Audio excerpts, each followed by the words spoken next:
isiZulu, Zwelakhe, that he's the one who said I must come here.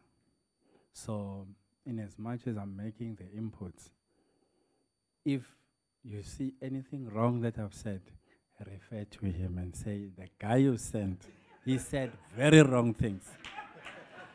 And if there are good things, also go tell him to say, he said very good things, that guy who was here.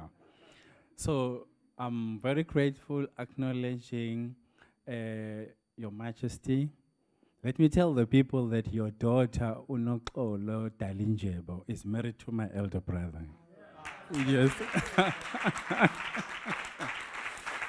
So we are family. It was good that we are sitting together. And during your time when you were still in incarceration, we came to your house just to support your mama, I think it's a couple of years ago. So I'm happy that we are here.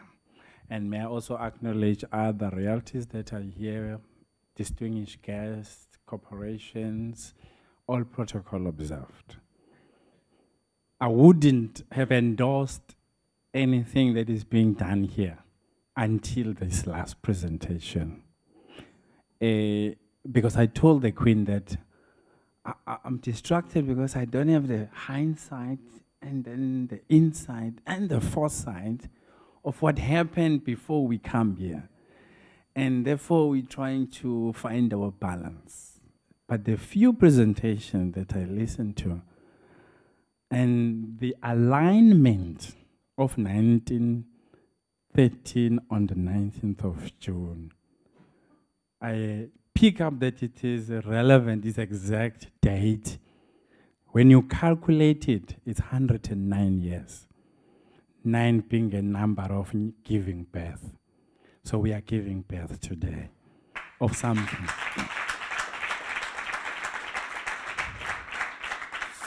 So what are we giving birth to? Let me, for those who are, I want the highlights. When the news caption comes, the headlines come, capture it right. Say that the restoration era of dispossession of the kings and their rulership and their power by law of this land, it has now been restored. Capture that. Now, I'm saying capture it because I want to kill some few debates that are going around in the media. The land expropriation bill without compensation. I'm saying as a law student, there is no need for that legislation. I'll tell you why. Because the matter has been judged in the highest court of the land in favor of the people, but short of proclamation by the executive head of the country, because it was good for their business not to announce that, because they knew that the kings are illiterate and they cannot read and they cannot understand and they cannot process the outcomes of the judicial system of this country and the parliament.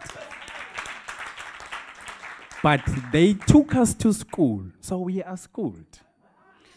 Out of 28 years of the democracy of South Africa, I can take 23 years.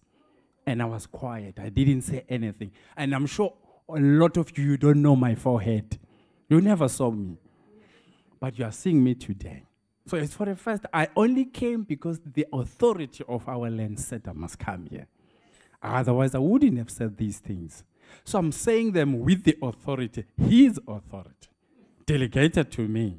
But it's delegating somebody who is knowledgeable about the matters you're discussing here. So when I'm saying we are endorsing, I want you to understand what are we endorsing. We are endorsing that we will start afresh everything. So that the naysayers and the dissenting voices, when they come, I will take them to the laws of this land and say, go check the Likuleni case against the state on 2011, and then there, you go and print out a government gazette. Check who is the landlord where Union Building is actually built. the capital city of the country. It says the Likulenis. Those are the Ndebele people. No media is capturing that. And that is the story and the film I would like the lady who was talking about film to talk about. That's the film. Now, that's the true story. Because media must have content. Now, I'm giving you prima facie evidence that can stand in any court. Not a fiction. I'm giving you content. So that if you want to check it, go to the court, you'll find it. Politically, it is correct. Academically, it is accurate. Scientifically proven. You want title deed numbers? I can, out of my phone, leave them here so that we circle the matter. When you flight the matter in your film or your soapy story or your news headline, you have proof. You know what is even painful? It is written in this document. Paid by the state for the Amandebele kingdom. 12 tribes of Amandebele. It has been paid. The debt, okay, if you say willing buyer, willing seller, that principle was adhered to. They were paid. The rich guys of the Pretoria East, the Erasmus, they were paid. They got the money. But then this guy said, don't move out of the land. We'll pay you more to remain there. And then de-gazetted what should have been gazetted and then proclaimed.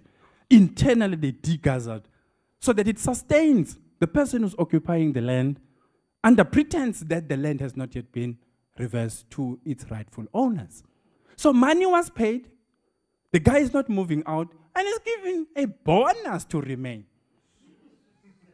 That's what is happening in the farms. They say the farming program of returning the land is not effective. No, it is imploded. They say to the white farmer, we pay you to say you are exiting. But we then pay you more to remain. Because once you exit, the blacks will invade back their land because they know it's their land. But don't tell them that. Tell them that the process is still going on. And it has been going on for 28 years. Now, I cannot keep quiet beyond this point. So I'm endorsing that. I'm a public management student. I can implement all the things you said you want to do. With the landlordship powers, the law says, he who has gold, make the rules. The golden rule. The landlordship rule says, if the landlord says yes, it's yes. If the landlord says no, it's no. There is a power, Your Majesty, that we must restore. When we governed this land, before the other settlers, we had judicial powers. When we said this must happen in this land, it happened. Until those powers were taken away, destroyed those judicial structures to make way for the Roman, Dutch, British law. Since then up to date. That's why we have a democracy that just gave us a vote. But that vote, you can vote now more than 5 administrations since '94. They don't return a piece of land after you voted. You call this democracy? Majority rule. 78% of the South African population is outside the economic circulation. So who is in charge? Is it the 78% or it is the 22%? And then you have 87% of the land occupied by the 12%. 87. Then the 78% majority is residing on a 13% something of land. What kind of arrangement is that? Scientifically? Legally? You say this constitution is the best constitution in the land. Let me say it as a law student. It is unimplementable. Why I'm saying that? Why do you put Section 25, which says protection of the property of the minority, yet you're introducing us to majority rule? We sit in parliament, we are many, But our vote is meaningless because the Constitution, using the judicial system, is neutralizing the powers of the majority so that the majority cannot reverse their gains that were dispossessed on the 19th of June, 1913, Herzog Bill Land Act. Now, so there is no politicking in South Africa that we are doing that will reverse these things. I'm saying it with comfort. It's been 28 years. The matter was judged in 2011. No media is capturing that even now, even if I'm sitting with evidence. And I'm puzzled as a law student. Where are we at? Don't tell me about CODESA talks. Let me unpack CODESA. Yes, I was young, but I know what happened there.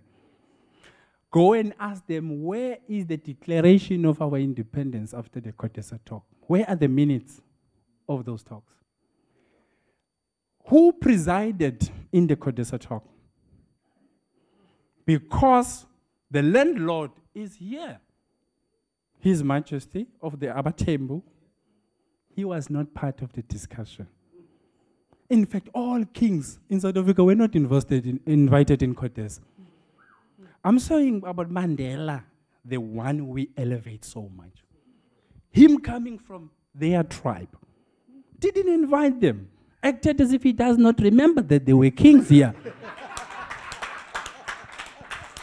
and then, you see now, he didn't. Yes, he didn't invite them.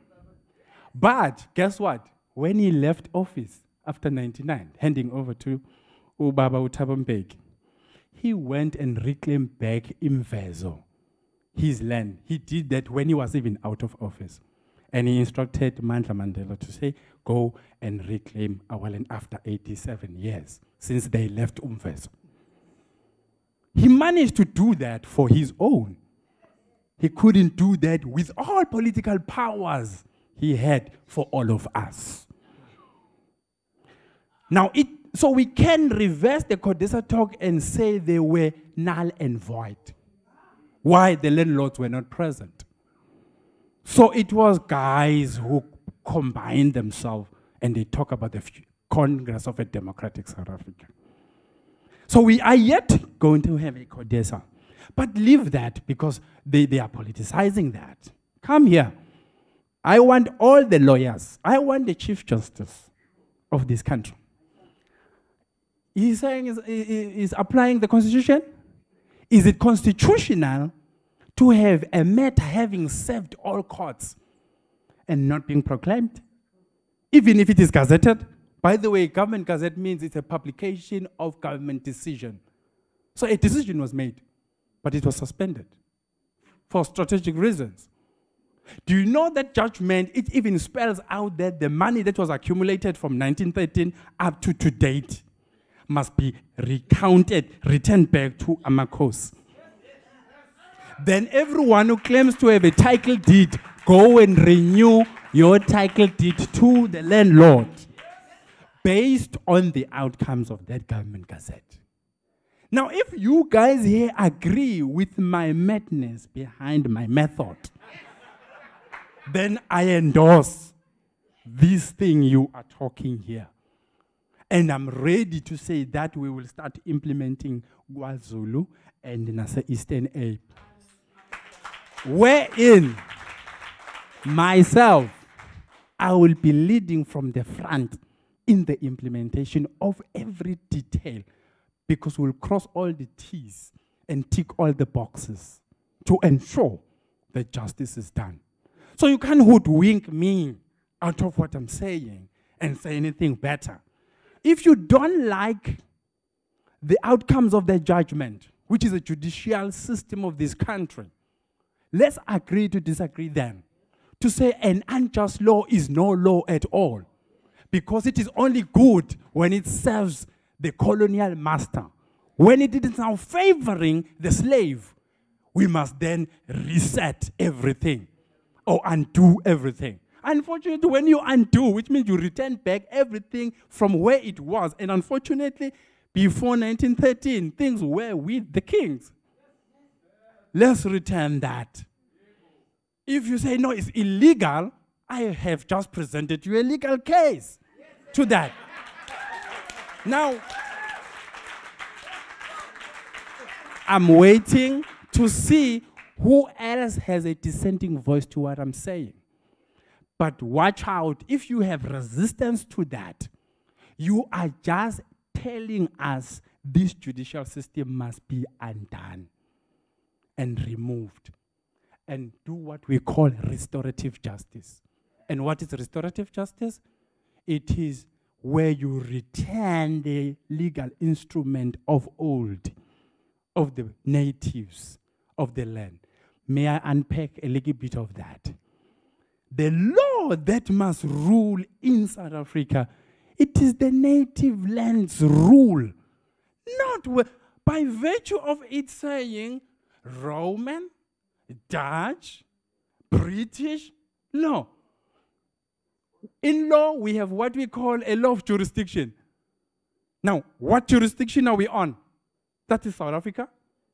Now, what law are you applying? Foreign law in a foreign land that is null and void, according to law. So it's not applicable what we're doing. It's wrong, if I can put it blunt. But because we think we don't understand the law, then we will accept everything. So which means, let's settle the matter that the law we are using, yes, it is right in Rome. In Britain, yes, it is right. Yes, in Dutch, it is right. But it has just been wrong here. Why? Here is the landlord. Where is his law that he was using? Surely it is not this one. Why are you hiding it? If you say you don't know which law we were using, let's remind you, my predecessor, King Tingswayo, untutored, he never traveled. He ruled KwaZulu-Natal. And he's the one who groomed King Shaka. He's the one who installed him in 1816. And in 1824, Sir Henry Finn and Farewell came to King Shaka's palace for the first time asking for shelter and to submit under King Shaka's rule. You know why they did that? Go read a book called The Olden Times in Zululand and Natal by A.T. Bryan, published in 1929. It says, upon realizing the British that we cannot build a British port in the Durban port of KwaZulu-Natal because there is a strong kingdom in the interior, let's rather go and implode them from within. Meaning, under pretense, go and submit under King Shaka. They went. They stayed since 1824 until 1828. You remember what happened in 1828? That was the death of King Shaka. How did he die? In English terms, we call it the core conspirators who killed King Shaka. We say Mkabai, Mtangan, Dingan, and Bopakastai. How was that plan executed? He was told not to go into war when the regiment went into war. He must remain. Whilst he remained, the core conspirators also remained, didn't go with the regiment. And what happened thereafter? They found him sitting on his chair, waiting for the outcomes of the war. Unfortunately, they came with the spears and killed him. But check what happened after his death. It was the invasion of the white settler who colluded after their departure from the Cape region, the British, the African and the Voortrekkers, they left the Cape in 1820 using the Garden route, which is the route we are on, and the interior of the Free State route, going into the interior until they arrive in KwaZulu. In KwaZulu, they then realized it's a contested terrain, and some of them, they went even further up into what we call Transvaal at that time. Transvaal means across Vaal River, by the way. Now, those are the dynamics of what happened. From 1828, Shaka dies. 1830, King Dingaan takes over. 1840, King Dingaan dies. And then Mbo Mpande takes over 1840 up until 1867. And then Cetshwayo comes in. By the way, Mpande was assisted by the Afrikaners to defeat Dingaan. And Dingaan is the only Zulu king who is not laid into the king's grave side. He's actually in Ngwavuma area, Yojozini Dam area, in the land of the Nyawo people. And that's what the politics of Swaziland and South Africa is determined, and KwaZulu determined on, because a grave of a famous king is right there. But my point is, this is the order of kings of the Zulu kings, up until the current king. Now, the talk is that we must take back Ingonyama Trust. The ruling party failed to secure the land back into its own forebears. The very land that is in the custody of a black king, they want to take it back into the hands of what is not even in the history. There is no history record that said land belongs to government. There's none. Go check your history. And that history is not written by the blacks. It's written by the white people. In case you think the blacks may have added something that is not there, go check it. It is even in Britain. You'll find it. My point is that why take back that which we, the kings, in 1912, established what is called ANC today. Kings and pastors, they established ANC in 1912. They were establishing it because the Afrikaner and the British agreed to, in Vernaching, to make a peace treaty, but to exclude the natives from what they would call a union of South Africa. And the union was not about the blacks. It was between the British and the Afrikaners. In 1910, they said, aibuye na lizwe lihamba. Here the country, the land is being taken. Let's converge. They converged in Vayuk in Bloemfontein. It was kings. Come 94, the only thing that came, one man, one vote. My question, did we lose a vote? No, we didn't lose a vote. We lost the land. What is it that you're bringing? One man, one vote. Okay, what does it mean to say one man, one vote? It means Elke, Fefiare, Yemod, Khanda, and Stem, and all that. And then after, what happens?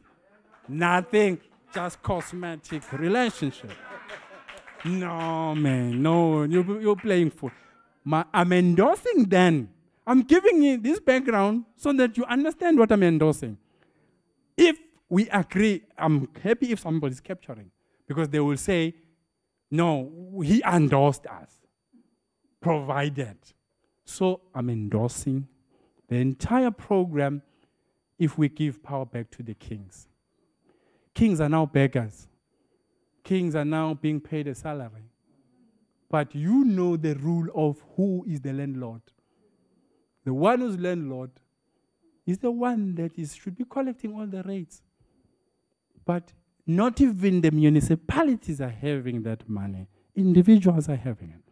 Within our constitution, then they have this private property bill. You know what it means? It means it's even giving elite powers to individuals who've got economic power. That's why in 94, we said, let's give this black political power, but keep them away from the economy. So economy was deliberately left out of the discussion. No wonder we are stage managed. 28 years later, we talk. All this talk is cosmetic and it's good for the media. But it's not helping us. We've been voting. It is now time and the order of kings. And if you think that is just a political statement, even God does no longer like it. God approves of kingdoms as his principal institution.